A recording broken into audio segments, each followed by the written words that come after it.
Amigos, llegamos a la última sesión. Reaccionaron correctamente esta vez.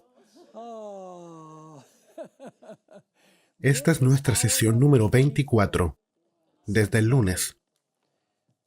¿Sabes? Nos gusta tener 24 sesiones porque tenemos 4 cada día, excepto el viernes donde tenemos 5. Eso parece ser como la cantidad adecuada de tiempo de estudio. Y así tienes tiempo de levantarte temprano y revisar o estudiar lo que hemos visto cuando llegas a tu casa. Lo que vamos a hacer ahora es ir a la página 315 y realmente vamos a tener que apurarnos porque tenemos que hacer el estudio versículo por versículo de la sexta trompeta y luego tenemos que revisar la séptima trompeta. Lo bueno con la séptima trompeta es que son solo 3 páginas, así que probablemente el tiempo sea suficiente. Así que ahora tengamos un momento de revisión antes de introducirnos al análisis verso por verso de la sexta trompeta. ¿Cuáles eran los 2 asuntos que tenían en común Apocalipsis 16, versos del 2 al 16, con la sexta trompeta? ¿La mención de qué? El Éufrates, eso es críticamente importante. Y luego, la mención de la actividad demoníaca. Demonios, doctrinas de demonios, ¿cierto? Esos son los puntos en común. Y también lo vamos a encontrar en nuestro estudio de la sexta trompeta verso por verso. Porque hasta acá hemos solamente tratado la imagen general del asunto, pero ahora vamos a ir a un estudio versículo por versículo. Así que vamos a la página 315 y vamos a comenzar con el verso 13, que es el comienzo de la sexta trompeta. Apocalipsis 9, versos del 13 al 21. El sexto ángel tocó la trompeta, y oí una voz de entre los 4 cuernos del altar de oro que estaba ¿dónde? Delante de Dios. El hecho de que las voces vengan de los 4 cuernos del altar de oro, del incienso, es significativo. Noten lo que dice Albert Barnes nuevamente acerca de esto. Cuando se dice que esto fue delante de Dios, el significado es que fue directamente antes o frente al símbolo de la presencia divina, ¿dónde? En el lugar santísimo.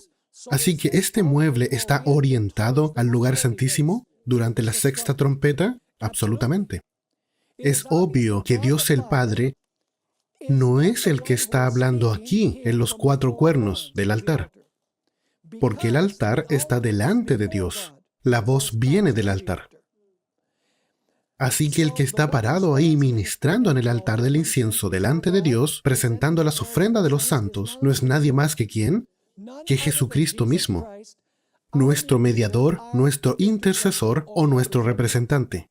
Ahora los cuernos de oro del altar del sacrificio, que está en el patio, que no es el altar del que estamos hablando aquí ahora, esos cuernos representan la misericordia y el poder protector de Dios en tiempos de crisis cuando la vida está en peligro. ¿Acaso la vida del pueblo de Dios va a estar en peligro en la última parte de la sexta trompeta? Absolutamente. Tú puedes leer esos versos en Primera de Reyes 1:50 en adelante. Sin embargo, si el pueblo de Israel no se arrepiente de su pecado, ¿los cuernos serán qué? Serán rotos, aunque no lo creas. Y la misericordia no es ofrecida. En el servicio diario, la sangre se ponía en los cuernos del altar del sacrificio para indicar que el pecado confesado de Israel había sido perdonado. El altar que se ve en Apocalipsis 9:13 no es el altar del sacrificio, sino que es el altar del incienso, porque está delante de Dios, directamente delante del velo que separa el lugar santo del Santísimo. Como hemos visto, la sexta trompeta relaciona los eventos que ocurren entre ¿qué periodos? 1844 y el cierre de la gracia. ¿Y en qué departamento está Jesús durante esta trompeta? En el lugar santísimo. Así que significativamente, y este es un punto muy importante, la sangre se ponía en los cuernos del altar del incienso una vez al año para la expiación y la limpieza del santuario. Así que la sexta trompeta trata sobre el simbolismo del lugar santísimo. Absolutamente. ¿La puerta de la gracia todavía está abierta en este punto? Sí, porque poner la sangre en los cuernos del altar del incienso una vez al año expiaba y limpiaba el santuario. La gracia no estaba cerrada hasta que todos los pecados del pueblo de Dios hayan sido limpiados del santuario. Así que vamos ahora al verso 14. Diciendo al sexto ángel que tenía la trompeta. Aquí viene la conexión con Apocalipsis 16. Diciendo al sexto ángel que tenía la trompeta. ¿Qué cosa? Desata a los 4 ángeles que están, ¿qué?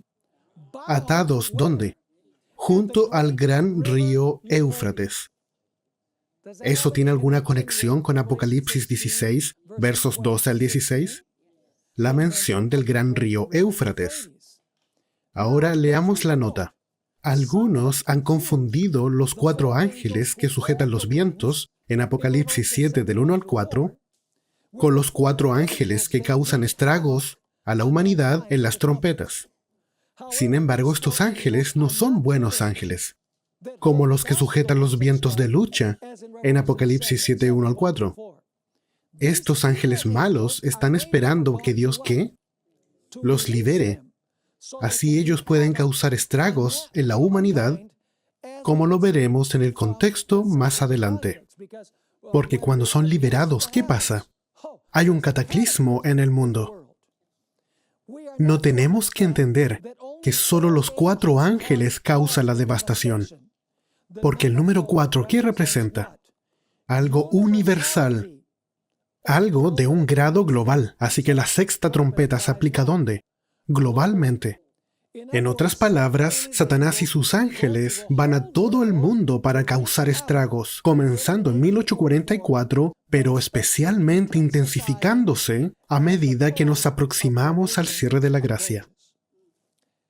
Ahora hablemos de la liberación de los vientos en Apocalipsis 7. Notablemente, Dios tiene 3 ángeles. ¿Y qué hacen estos 3 ángeles? Reúnen al remanente en el lado de Dios.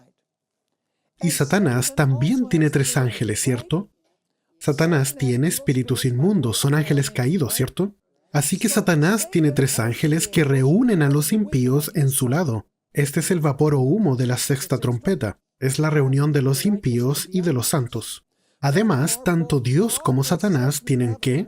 Tienen un 4º ángel que trae el reavivamiento final antes que se acabe el tiempo. ¿Acaso Satanás va a tener un gran reavivamiento al final? Sí, ¿y Dios va a tener un gran reavivamiento final? Absolutamente. Como mencionamos antes, el único otro momento en que el nombre el gran río Éufrates aparece en el libro de Apocalipsis, ¿dónde es? En el capítulo 16, verso 12. Así que debe haber una relación entre la sexta trompeta y ¿qué más? Y la sexta plaga.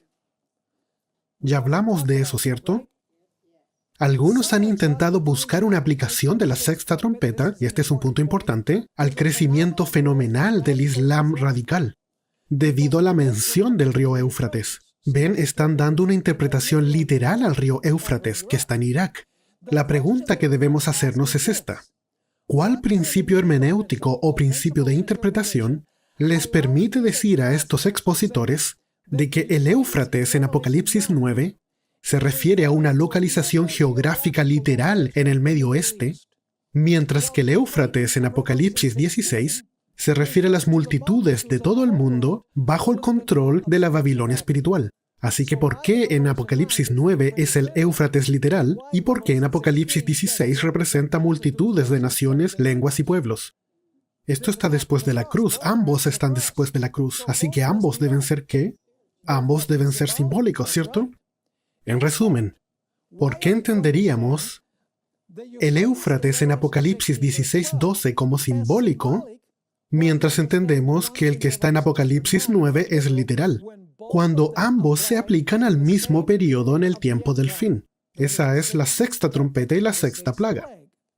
Un principio profético importante es que después de la cruz, las profecías usan la misma terminología del Antiguo Testamento, pero eliminan las limitaciones geográficas. Así que en el Nuevo Testamento, ¿qué es Israel? ¿Acaso entonces es Israel literal que se limita a los judíos literales en el Medio Oeste? No, ¿qué es Israel hoy? Son aquellos que vienen de la semilla de Abraham o de Cristo, así que Israel es global.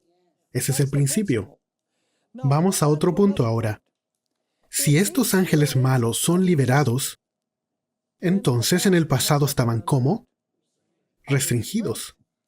¿Qué es lo que restringe a estos ángeles de manifestar su poder destructivo? La respuesta está en Apocalipsis 12:16. ¿Qué sucede? ¿Qué ayuda a la mujer? La tierra ayuda a la mujer. Y además el papado recibe la herida mortal en 1798. Y los gobiernos civiles del mundo han mantenido esa herida en su lugar, aunque se está sanando rápidamente, podría decir. Sin embargo, cuando la bestia de la tierra le da el poder civil de vuelta al papado, ¿qué pasa con la herida? La herida se sana. Luego, ¿qué pasará? La restricción será sacada. Y Satanás manifestará su exhibición final de poder. ¿Me están siguiendo?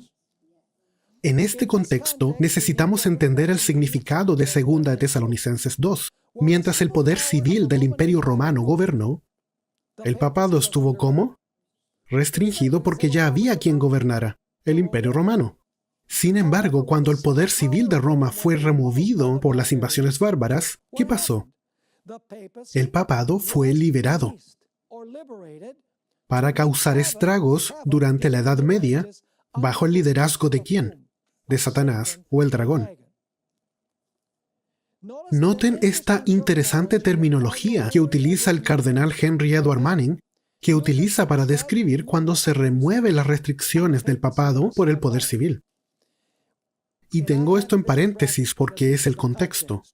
Cuando los bárbaros invadieron el Imperio Romano, los pontífices se encontraron solos, que son la única fuente de orden, paz, ley y seguridad.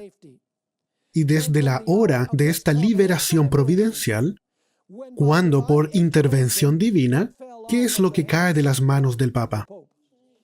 Cuando las cadenas caen de las manos del sucesor de San Pedro, ¿así que estaba atado antes de esto? Sí. Y como alguna vez fue, no hay soberano que alguna vez haya reinado en Roma, excepto el vicario de Jesucristo.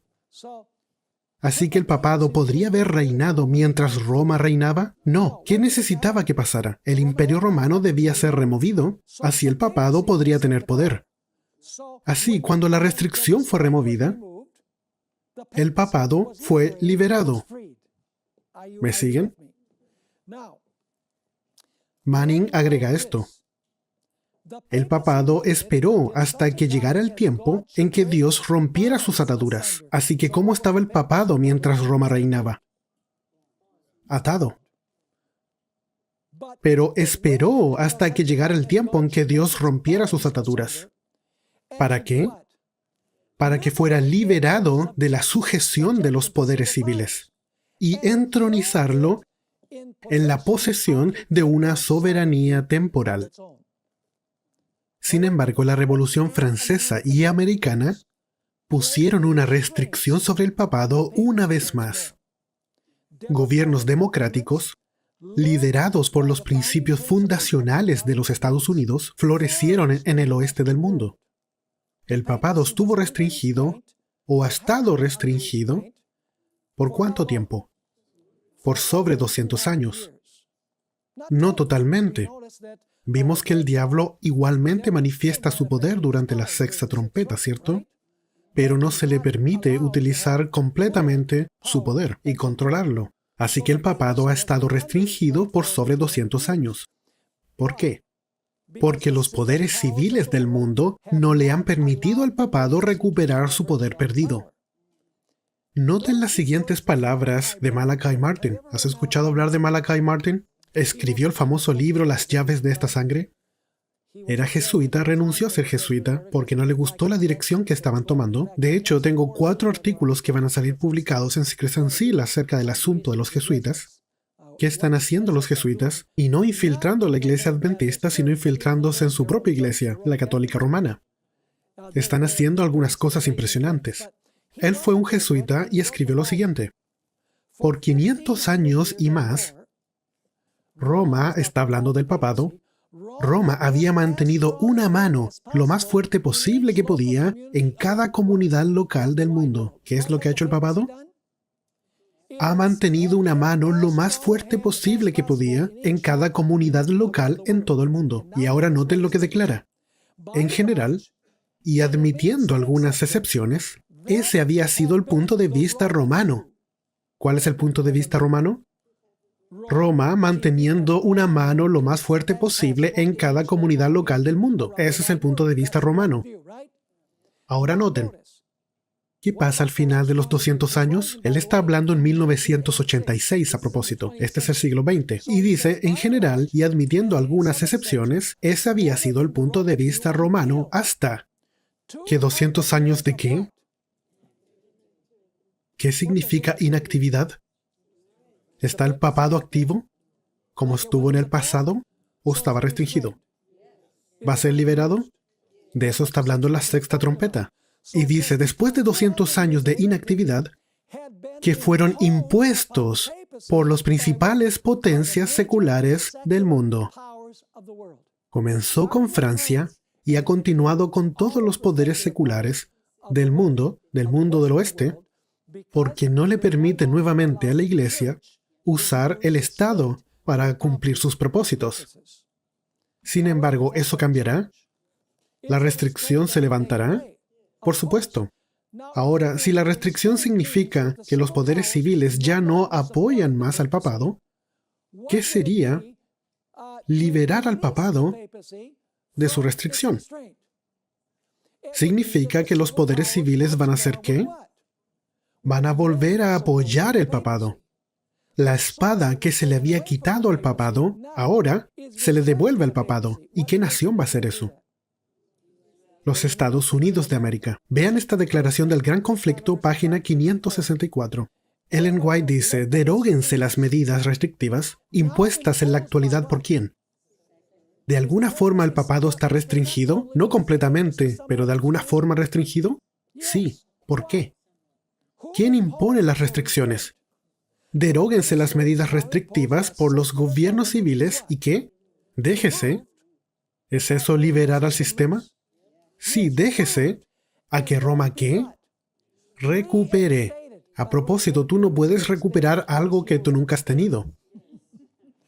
Que recupere su antiguo poder y se verán resucitar ¿qué cosa? En el acto su tiranía y sus persecuciones. ¿Esa es la sexta trompeta? Absolutamente. La sexta trompeta, estamos al inicio de la página 319, la sexta trompeta es principalmente apuntando a este periodo, cuando el papado, el protestantismo apóstata y los gobiernos civiles, ¿se acuerdan de la unión de tres poderes que hablamos en Apocalipsis 16? ¿Harán qué? Se unirán para oprimir al pueblo de Dios. Sin embargo, el proceso de reunir estos poderes en contra del pueblo de Dios comienzan en los eventos que llevan ¿a cuándo? A 1844. Hay que destacar que el espiritismo moderno tiene sus orígenes con las hermanas Fox alrededor del mismo periodo. Y Ellen White dijo que era el comienzo de algo que vendría a ser como global. En otras palabras, la sexta trompeta se intensifica a medida que avanzamos en el tiempo. Bien, vamos ahora al verso 15. Y fueron desatados los 4 ángeles que estaban preparados para la hora, día, mes y año, a fin de matar a la tercera parte de los hombres. Ahora, ¿qué quiere decir hora, día, mes y año? Bien, leamos la nota. El número 4 en la Biblia denota que universalidad, algo de grado global. Como hemos notado, Apocalipsis 16:14 nos dice que los espíritus de demonios reunirán todo el mundo en rebelión en contra de Dios. ¿Cuál será el significado de la expresión la hora, el día, el mes y el año? Un estudio cuidadoso de Apocalipsis indica que la hora es la hora de ¿qué? La hora del juicio de Dios. ¿Cuándo comienza eso? En 1844. En otras partes de la Biblia se indica que el día se refiere a ¿qué? ¿Cuándo comienza el día de la expiación, de acuerdo al Antiguo Testamento? En el día 10º. ¿De qué mes? El mes séptimo, el mes de Tisri. ¿Y cuál es el año? 1844. Así que especialmente, ¿cuándo comienza la sexta trompeta? Comienza en la hora del juicio de Dios, el 22 de octubre, ese es el día, el mes de octubre, ¿y en qué año? En el año 1844. Ahora, el comentario de Jamieson, Fawcett y Brown tiene esta interesante explicación. ¿Sabes? Realmente no dice la hora y el día y el mes y el año. En griego dice la hora, día, mes y año. ¿Ven la diferencia? Ahora, ¿qué tan importante es eso? En griego, el artículo tin, que es el artículo el o la, que aparece antes de la palabra la hora, es la única parte donde aparece. Así que el artículo griego tin aparece solo una vez delante de todos los periodos. Implica que la hora del día, y el día del mes, y el mes del año, y el año en sí mismo, han sido fijados definitivamente por Dios. Este versículo no está describiendo la total y final destrucción de los impíos después del cierre de la gracia, al final del tiempo. Al final del tiempo de prueba. ¿Por qué? Porque este ejército de demonios solo puede destruir, ¿qué? 1/3 de la humanidad. Así que la gracia está abierta durante este periodo. Sí. Vamos al verso 16. Y el número de los ejércitos de los jinetes, ¿eran cuántos? 200 millones. Literalmente dice 2 veces 10,000 veces 10,000. Así dice literalmente en griego. 2 veces 10,000 veces 10,000. 200 millones. Y noten lo que dice. Yo oí que. Yo oí su número. Ahora leamos la nota.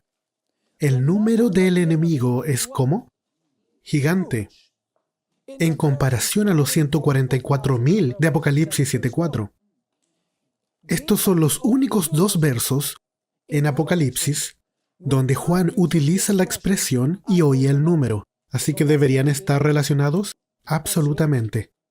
Deben estar relacionados de alguna forma. Apocalipsis 7:4 debe estar ocurriendo durante el sexto sello, ¿cierto? Es el sellamiento.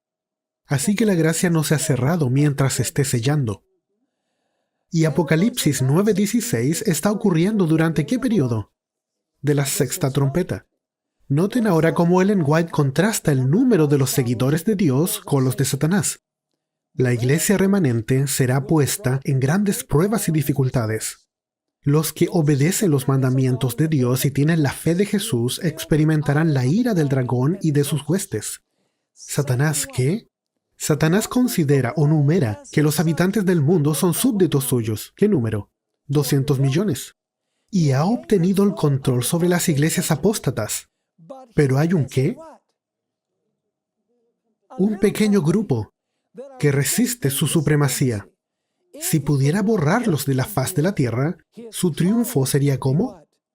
Su triunfo sería completo.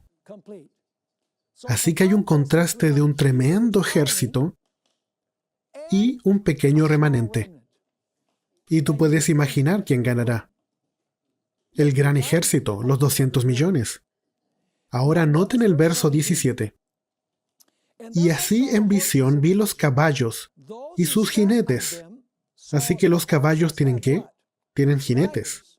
¿De dónde vienen estos jinetes? De hecho, vienen del infierno. ¿Realmente? Bien, leamos. Así vi en visión los caballos y a sus jinetes, los cuales tenían corazas ¿de qué? De fuego, de zafiro. ¿Qué es azul y rojo? El fuego, ¿cierto? ¿El fuego se puede ver azul? Absolutamente. ¿Y qué más? Azufre, amarillo. ¿Y las cabezas de los caballos eran como cabezas de qué? De leones.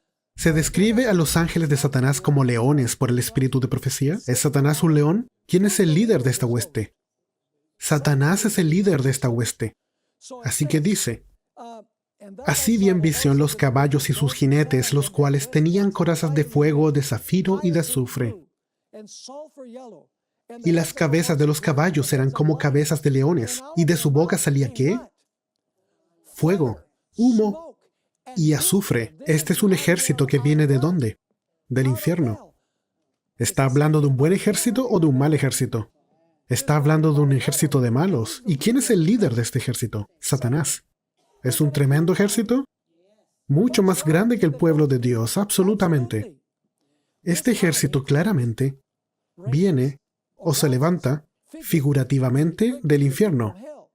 Escuchen cuidadosamente. Estos son los mismos que espíritus de demonios de Apocalipsis 16:14. ¿Están viendo la conexión? Los mismos espíritus de demonios de Apocalipsis 16:14 que Dios libera ¿para qué? Para reunir a los reyes de la tierra y a todo el mundo en contra del pueblo de Dios. Esos son los mismos demonios a los que se refiere el mensaje de los 4 ángeles en Apocalipsis 18, versos 2 y 3. Vamos por un momento a Apocalipsis 18, versos 2 y 3. ¿A qué se va a parecer Babilonia en el tiempo del fin? Bien, leamos de eso. Apocalipsis capítulo 18, y esto está hablando de la última etapa de Babilonia. Dice en el verso 1, después de esto vi a otro ángel descender del cielo con gran poder, y la tierra fue iluminada con su gloria. ¿Está hablando del fuerte clamor aquí? ¿Cuál es el propósito del fuerte clamor? Reunir al pueblo de Dios del lado de Dios, ¿cierto? Hay un grupo que ya está reunido, aquellos que proclaman el fuerte clamor, pero deben llamar a otros para que se unan a las fuerzas de Dios. Verso 2. Y clamó con voz potente diciendo, ha caído la gran Babilonia. ¿Y cuál es la característica de Babilonia ahora, en este punto? Y se ha hecho habitación de demonios. ¿Es esa la sexta trompeta? ¿Es eso Apocalipsis 16, verso 2 al 16? Sí. Y dice, se ha hecho habitación de demonios y guarida de todo ¿qué? Espíritu inmundo. ¿Y qué más? Y albergue de toda ave inmunda y aborrecible. ¿Qué representan las aves inmundas? Oh, tienes que ir a la parábola del cosechador, donde las aves vienen y desentierran las semillas. Y cuando Jesús lo explica, dice que las aves representan a Satanás, que viene y saca la semilla. Así que estas 3 frases son complementarias. En otras palabras, es lo mismo que decir habitación de demonios, guarida de todo espíritu inmundo y albergue de toda ave inmunda. ¿Cuál va a ser la condición de Babilonia al final de la sexta trompeta? ¿Va a estar llena de qué? De demonios, de acuerdo con esto. ¿Es eso lo que encontramos en la sexta trompeta? Un ejército de demonios que vienen del infierno, por así decirlo. Absolutamente. Continuemos.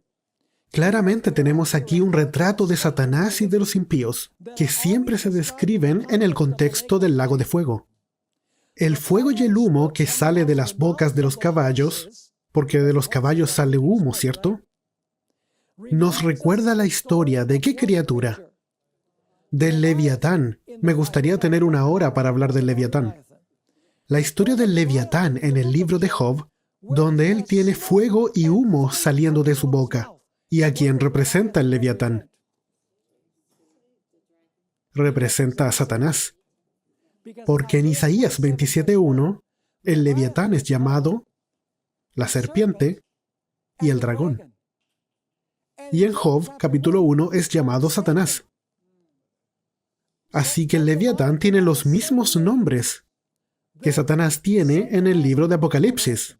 Absolutamente. Así que ¿quién es el líder de este ejército que, de hecho, va a batallar en contra de quién? En contra del pequeño remanente. Así que claramente tenemos un retrato de Satanás y de los impíos que son siempre descritos en el contexto del lago de fuego. El fuego y el humo salen de su boca. Los caballos nos recuerdan la historia del Leviatán, del libro de Job, donde fuego y humo sale de su boca también. Y en otras partes en la Biblia se identifica al Leviatán como el dragón, la serpiente antigua, el diablo y Satanás. Ahora, ¿serán capaces de reunir a todos los impíos en contra del pueblo de Dios? ¿Podrán reunir a toda la humanidad en contra del pueblo de Dios? No. ¿Es esto un asunto total y absoluto y no quedará ninguna persona fiel afuera? No, quedará mucha gente fiel afuera, ¿cierto? Así que noten cómo eso se expresa en el verso 18. Por estas 3 plagas fue muerta la tercera parte de los hombres. ¿A través de qué? Por el fuego, el humo y el azufre, que salía ¿por dónde? ¿Esto es lenguaje simbólico? No tenemos que buscar 200 millones de soldados sentados en caballos que vienen directamente del infierno y soplando humo, fuego y azufre. Esta es una descripción de un ejército que viene del infierno. Fuego y azufre se relacionan a Satanás en el capítulo 20, ¿cierto? Él y sus ángeles son los que son representados aquí. Noten que lo que sale de su boca hace ¿qué? Mata a los impíos. ¿Acaso encontramos en Apocalipsis 16 que de la boca del dragón, de la bestia y del falso profeta salen ¿qué? Espíritus de demonios, como ranas. ¿Y cuál es su propósito? Ir a todo el mundo y ganarlos ¿para qué lado? Para el lado de Satanás. Bien, ahora vamos al verso 19. Pues el poder de los caballos estaba ¿dónde? Había un énfasis en la boca. En Apocalipsis 16, versos 13 y 14, sí. Y el poder estaba en su boca y en sus ¿qué? Y en sus colas, que representa las colas. Mentiras.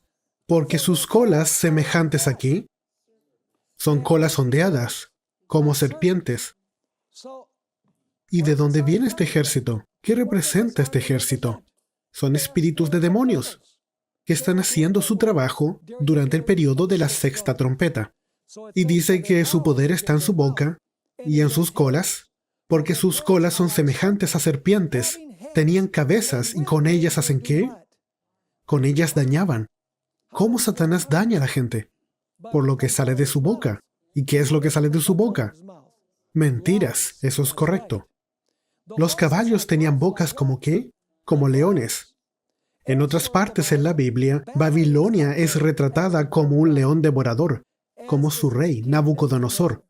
Y Satanás también es descrito como un león devorador, buscando a quien puede devorar. Ellen White tiene una declaración que dice que los ángeles de Satanás también son como leones. Lo leímos en una presentación anterior. Apocalipsis 16, versos 13 y 14, clarifica que las falsas doctrinas de los 3 ángeles falsos salen de la boca y reúnen a los impíos para la batalla final en contra de Dios. La cola es el símbolo de las mentiras. Noten que la boca está ¿dónde? En la cola. Eso es significativo. Así que las colas son las mentiras. ¿Y qué es lo que habla la cola? Mentiras. ¿Tiene eso alguna relación con Apocalipsis 16? ¿Los pasajes que hemos estudiado? Absolutamente. Verso 20. Y los otros hombres, esa es la palabra loipos, que significa el remanente, que no fueron muertos con estas plagas, ni aun así se arrepintieron de las obras de sus manos, ni dejaron de adorar ¿qué? También acabamos de descubrir que este caballo es también ¿qué? Es compuesto de demonios. Así que ni dejaron de adorar a los demonios y a las imágenes de oro, de plata, de bronce, de piedra y de madera, las cuales no pueden ver, ni oír, ni andar. Esa es una referencia muy interesante al capítulo número 5. ¿Qué reino está gobernando en el capítulo 5 de Daniel? La Babilonia literal. ¿Quién es el rey? Belsasar. ¿Qué está haciendo en esa noche? Está celebrando un banquete, ¿cierto? ¿Qué es lo que está usando sacrílegamente? Está utilizando los vasos del templo para un uso secular y poner en ellos vino. ¿Y qué pasó esa noche? Esa noche fue muerto. Y Babilonia cayó, ¿cierto? Leamos la nota. La expresión ídolos de oro, de plata, de bronce, de piedra y de madera, que no pueden ver, ni oír, ni caminar, viene casi literal de Daniel 5:23. Daniel 5 describe la caída de Babilonia cuando, ¿qué pasó? Cuando se secó el Éufrates. ¿Están viendo esta imagen? Así que este verso vincula tres pasajes: la caída de Babilonia en Daniel 5, el secado del Éufrates en Apocalipsis 16:12 y la sexta trompeta de Apocalipsis 9:20. Y ahora veamos el verso 21. Y no se arrepintieron de muchas cosas. ¿De qué? Homicidios, ni de sus hechicerías, ni de su fornicación, ni de sus hurtos. Ahora noten los puntos que tenemos aquí. ¿De qué está llena Babilonia? ¿De qué está llena la ramera aquí? Ella es una asesina del pueblo de Dios. ¿Puede estar ahí incluidos los asesinatos de los cuales no se arrepintió? Sí. ¿Qué tal hechicerías? Apocalipsis 18:23 dice que la Babilonia del tiempo del fin está llena de hechicerías. A propósito, ¿sabes en qué se basa la hechicería? Se basa en la inmortalidad del alma. Apocalipsis 17:2 dice que la ramera practica ¿qué? Fornicación con los reyes de la tierra. Y si lees la historia de Apocalipsis 18:10 al 13, describe que este sistema es ¿qué tipo de sistema? Codicioso y esclavizante, roba del pobre y favorece al rico. ¿Están viendo la idea? Y Santiago 5 del 1 al 8 dice que la codicia es robar del pobre. Así que están entendiendo la sexta trompeta. ¿La sexta trompeta está sonando ahora? ¿Ha sonado completamente? Es decir, ¿se ha cumplido su mensaje? No. ¿Cuándo comenzó a sonar? Empezó a sonar en 1798, cuando terminó la quinta trompeta. ¿Sonó con todo su poder en 1798? No. ¿Qué está pasando? Los ángeles están lentamente haciendo ¿qué? Los ángeles están lentamente soltando los vientos. ¿Recuerda la declaración que vimos del espíritu de profecía? Están soltando los vientos, pero lentamente. ¿Esa liberación se va a hacer más intensa a través del tiempo? ¿El mundo está mucho peor que 20 años atrás? ¿El mundo 20 años atrás está peor que el mundo 40 años atrás? Absolutamente. Las cosas se ponen peor y peor. Absolutamente. Moralmente. Tiroteos. Enfermedades, desastres naturales, como nunca se vieron antes. Así que la sexta trompeta se está intensificando. ¿Cuál es el propósito final de Satanás? Su propósito final es unificar a todo el mundo de su lado, finalmente con el propósito de ¿qué? Con el propósito luchar contra el pequeño remanente que no se unió a ellos. Esa es la imagen que encontramos aquí en Apocalipsis. Así que noten el resumen que tenemos aquí sobre la sexta trompeta. Desde 1844, ambos ejércitos han estado en proceso de ser ¿qué? Reunidos. Los tres ángeles de Dios han reunido a los justos, mientras que los tres ángeles de Satanás han reunido a los impíos. La sexta trompeta de Apocalipsis 9, 13 al 21, describe la reunión de ¿quién? ¿Se dan cuenta que el foco de toda la trompeta es sobre los impíos y su líder?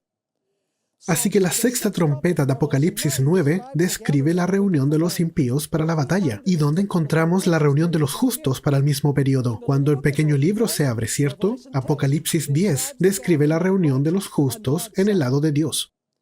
Ahora escuchen esto.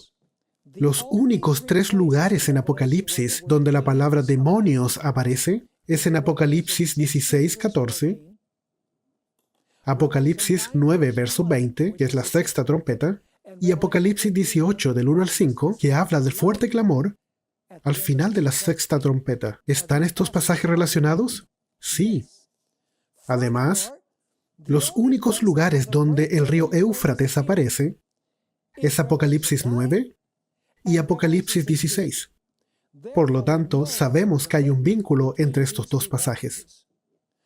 Ahora notemos algunos textos de Ellen White sobre la elección.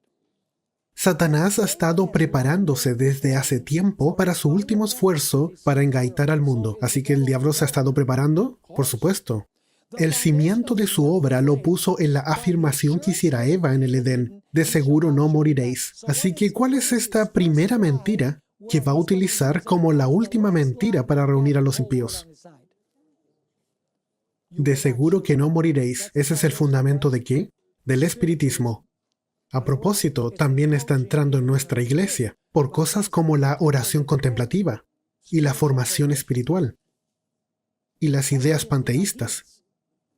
Continúa: en el día que comiereis de él, vuestros ojos serán abiertos y seréis como Dios, conocedores del bien y del mal. Poco a poco. Así que, ¿la sexta trompeta ha tocado con todo su furor desde el principio? No. Poco a poco, Satanás ha preparado el camino para su obra maestra de seducción, el desarrollo del espiritismo. ¿Se va a poner peor y peor? Sí.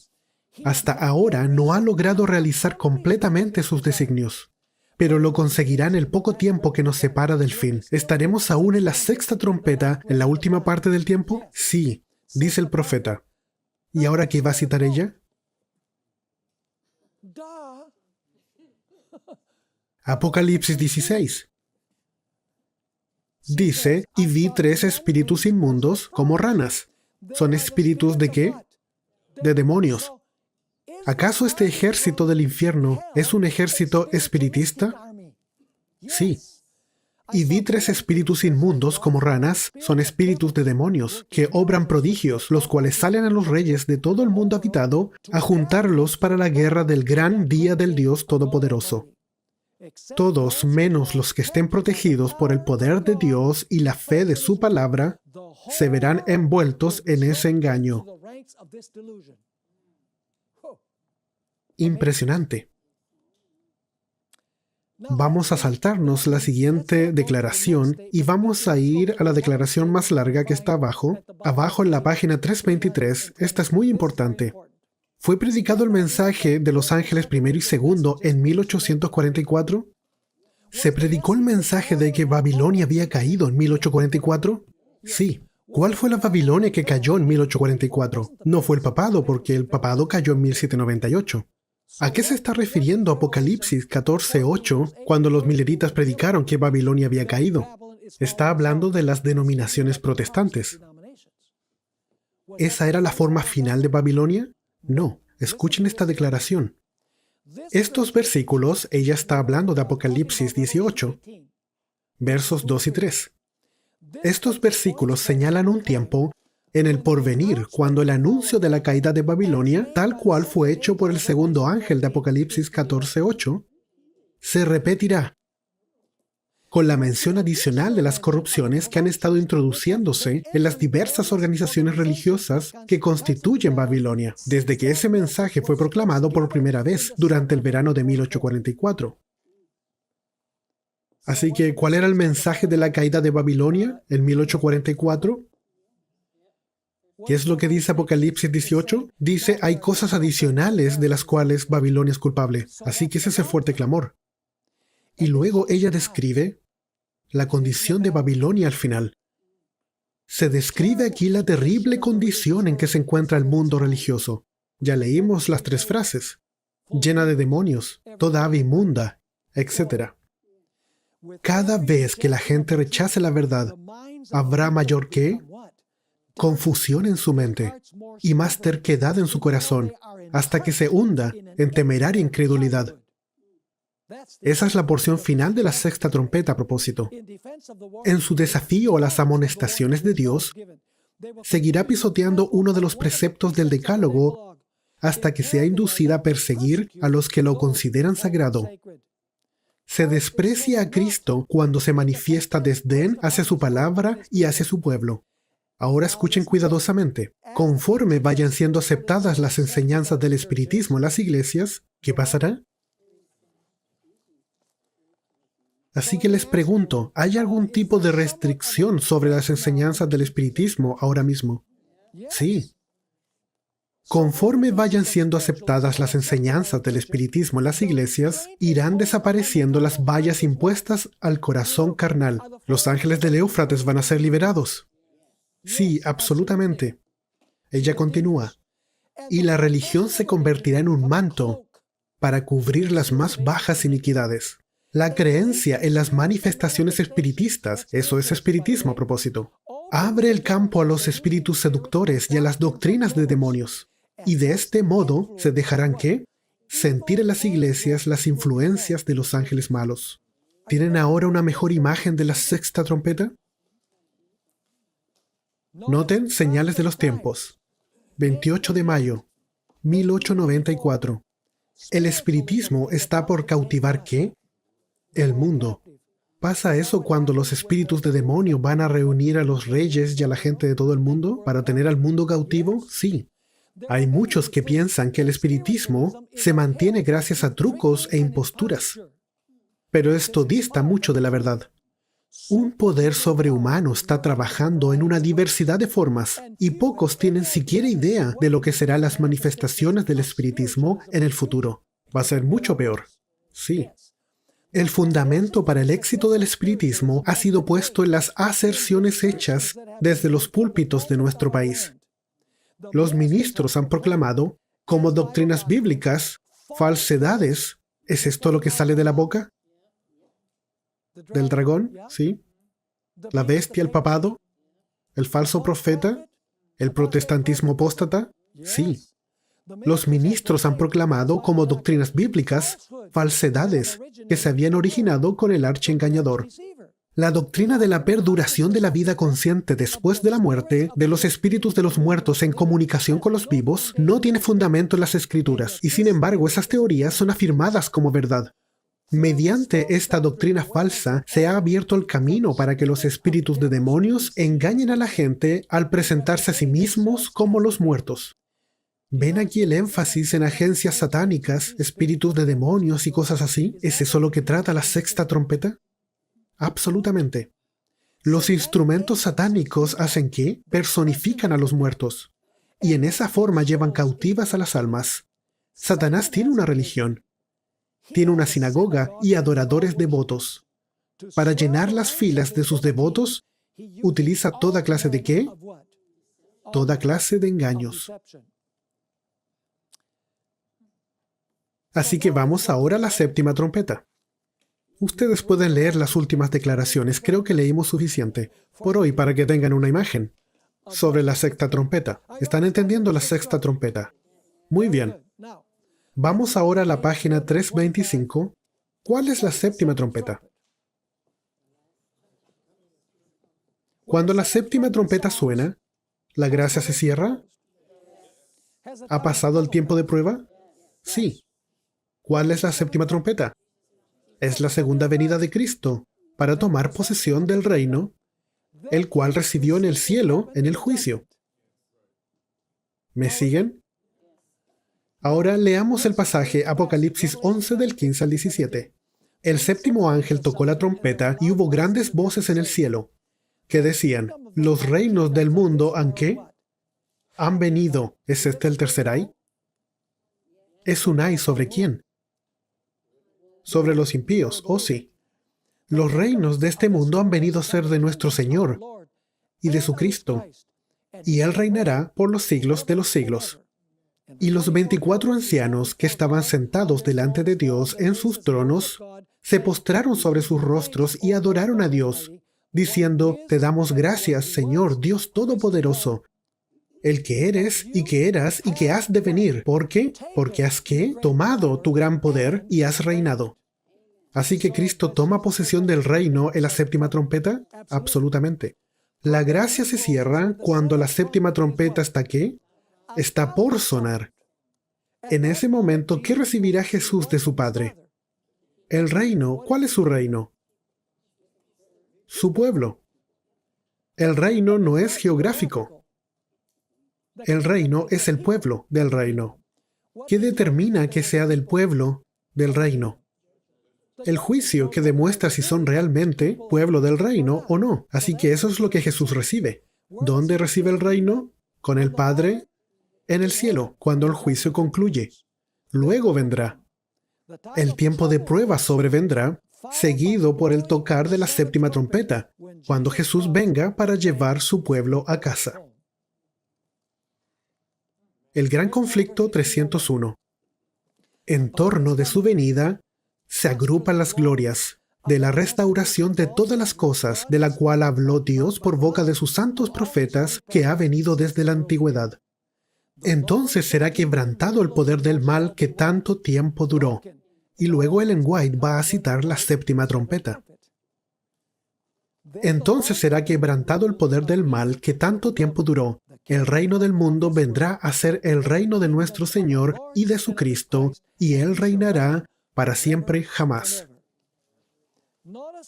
Noten lo que el comentario de Jamieson, Fawcett y Brown dicen acerca de esto. La séptima trompeta suena como si fuera adventista.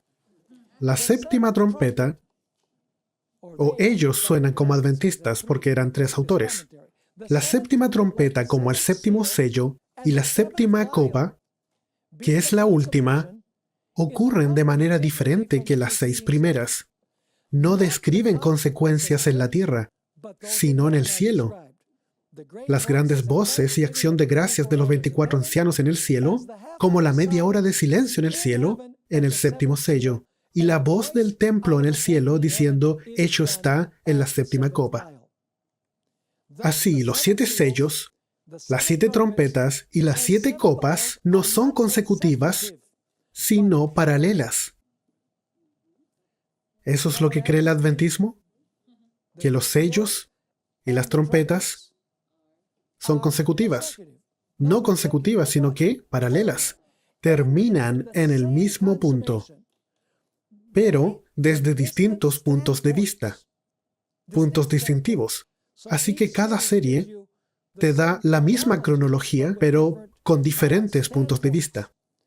Despliegan los planes de Dios para lograr un gran final, bajo 3 aspectos que se complementan mutuamente. Podemos estar seguros que la liberación de los 4 ángeles bajo la sexta trompeta ocurre durante el tiempo de gracia. Sabemos eso porque la gracia solo se cierra cuando el misterio de Dios ha finalizado, justo antes del sonido de la séptima trompeta. Así que les pregunto, ¿la sexta trompeta va a sonar por mucho tiempo? Sí, porque hay un tiempo cuando está por sonar, el misterio de Dios termina. Así que tiene que pasar un tiempo durante la sexta trompeta antes que la séptima esté por sonar. Eso significa que la liberación de los 4 ángeles durante la sexta trompeta no es lo mismo que la liberación de los 4 ángeles de Apocalipsis 7. Cuando los ángeles de Apocalipsis 7 liberan los vientos, la gracia se ha cerrado y sobreviene el caos. Noten la siguiente declaración de Ellen White. Los vientos simbolizan luchas. Los 4 vientos del cielo que combatían en el gran mar representan los terribles dramas de conquista y revolución por los cuales los reinos alcanzaron el poder. Eso era el gran conflicto 4:39. Ahora noten Primeros Escritos 36. Vi que los 4 ángeles iban a retener los vientos. ¿Hasta cuándo? Mientras no estuviese hecha la obra de Jesús en el santuario, y que entonces caerían las 7 postreras plagas. Así que cuando los ángeles liberan los vientos, ¿ese es el cierre de la gracia? Sí. Eso es cuando termina la obra de Jesús en el santuario. Noten la siguiente declaración, Testimonios, capítulo 6, página 408. Ya leímos esto en una presentación previa. El espíritu refrenador de Dios se está retirando ahora mismo del mundo. Así que se retire el espíritu es algo instantáneo. No, se retira lentamente del mundo. Los huracanes, ¿qué testimonios tenemos? Los huracanes, las tormentas, las tempestades, los incendios y las inundaciones, los desastres por tierra y mar se siguen en rápida sucesión. ¿Qué dice la humanidad acerca de esto? Calentamiento global. No voy a negar que hay calentamiento global, porque hay calentamiento global, pero no es principalmente por el uso de combustibles fósiles. Son las señales de los tiempos, amigos. Ven, ella dice, la ciencia procura explicar todo esto. Los científicos dicen, es culpa del combustible fósil y del aire acondicionado. Por supuesto, no han dicho nada de lo que han hecho los animales, porque ellos aman el bistec y las hamburguesas. Luego ella dice, la ciencia procura explicar todo esto. Menudean en derredor nuestro las señales que nos dicen que se acerca el Hijo de Dios, pero son atribuidas a cualquier causa menos la verdadera. Los hombres no pueden discernir a los ángeles que como centinelas refrenan los cuatro vientos para que no soplen hasta que estén sellados los siervos de Dios. Pero cuando Dios ordena a sus ángeles que suelten los vientos, esto es Apocalipsis 7, habrá una escena de contienda que ninguna pluma podrá describir. ¿Tú crees que el coronavirus es malo? ¿Puedes imaginar el coronavirus más muchas otras enfermedades, todas simultáneas, en el mismo momento? No solo un terremoto aquí y allá, sino terremotos en todos lados, tsunamis en todos lados, tornados en todos lados. Este mundo va a ser un campo de batalla. Si Jesús no interviene, toda la humanidad dejará de existir. Eso dice Mateo 24. A menos que se acorte el tiempo de prueba, nadie quedará vivo. Pero por amor a los escogidos, el tiempo será acortado. Vamos a la última página. Debemos vincular Apocalipsis 17:14 con Apocalipsis 17:11 en adelante, donde Jesús lleva el título de Rey de Reyes y Señor de Señores. Eso significa que Apocalipsis 11:15 se repite de nuevo ¿dónde? En Apocalipsis 17:14, ¿y dónde más? En Apocalipsis 19:16. Todos describen el mismo evento, la séptima trompeta y el tomar el reino. Eso prueba que no podemos leer Apocalipsis con un flujo continuo, sino con recapitulaciones y repeticiones. Y luego se menciona que Apocalipsis 11:17 de hecho concluye con la séptima trompeta. Apocalipsis 11:18 luego introduce y resumen los principales eventos del resto de Apocalipsis. Y luego Apocalipsis 11:18, que es la apertura del templo celestial y el arca del pacto se ve, eso introduce la siguiente sección del libro de Apocalipsis, Apocalipsis 12 al 14. Llegamos al fin de nuestro estudio.